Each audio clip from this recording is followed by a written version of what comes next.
मैं कौम की शहजादियों से भी कहना चाहूँगा, तुम भी अगर कुरान पढ़ना जानती हो तो कुरान की तिलावत किया करो। और मैं खासकर के वालिदैन से कहना चाहूँगा, तुम्हारा बेटा रात में 2 बजे सोता है, फजर की नमाज नहीं पढ़ता, वो सुबह को 8 बजे सो करके उठता है, कौन जिम्मेदार है? और सिर्फ बेटे का ये हाल नहीं है, बेटी भी रात में ताखीर से सोती है, सुबह को नमाज नहीं पढ़ती, 8 बजे सो करके उठती है। वो माँ जिसको तरबियत करनी चाहिए थी वो खुद उठ जाती है, उठने के बाद किचन में जाके चाय बनाती है। बेटा सो रहा है, चाय बनाती है, बेटी सो रही है। ना मेरी कौम की शहजादी, इनके लिए चाय बनाने की जरूरत नहीं है, बल्कि बेटे को उठा और फजर की नमाज पढ़ने के लिए मस्जिद में भेज। बेटी को उठा, घर में मुसल्ला बिछा, एक तरफ तेरा मुसल्ला होगा, एक तरफ तेरी बेटी का मुसल्ला होगा, एक तरफ बाप भी मस्जिद में जाएगा, दूसरी तरफ बेटा भी मस्जिद में जाएगा। अपने हाथों को उठाने के बाद दुआएं करोगे, याद रखना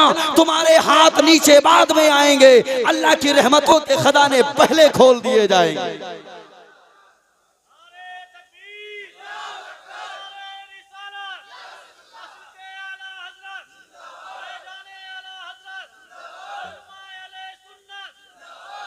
हाँ, अल्लाह की रहमतों के खजाने पहले खोल दिए जाएंगे।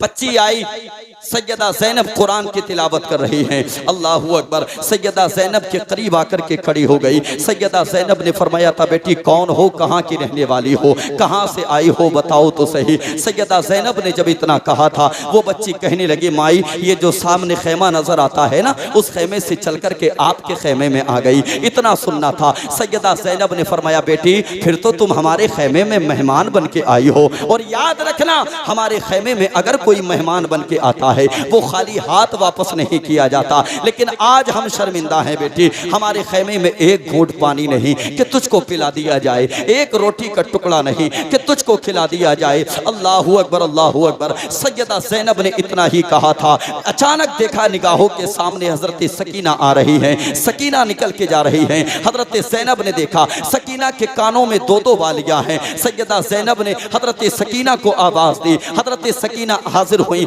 आने के बाद कहा, जी फूफी जान किस लिए बुलाया है? सैयदा ज़ैनब ने फरमाया था, सकीना ये जो तुम्हारे कानों में 2-2 वालियां हैं ना, एक एक वाली निकाल करके दो। इस बच्ची को देखो, ये दूसरे खेमे से चल करके अपने खेमे में आई है, ये अपने यहाँ मेहमान बन करके आई है। और तुम तो जानती हो ना, हमारे खेमे में अगर कोई मेहमान बन के आए तो उसको खाली हाथ नहीं लौटाया जाता। सैयदा सकीना के कानों से बालियां निकाली। सैयदा ज़ैनब ने अपने हाथों से उस बच्ची के कानों में डाली, और जब बच्ची वो चलने लगी, सैयदा ज़ैनब ने रोक करके कहा था, बेटी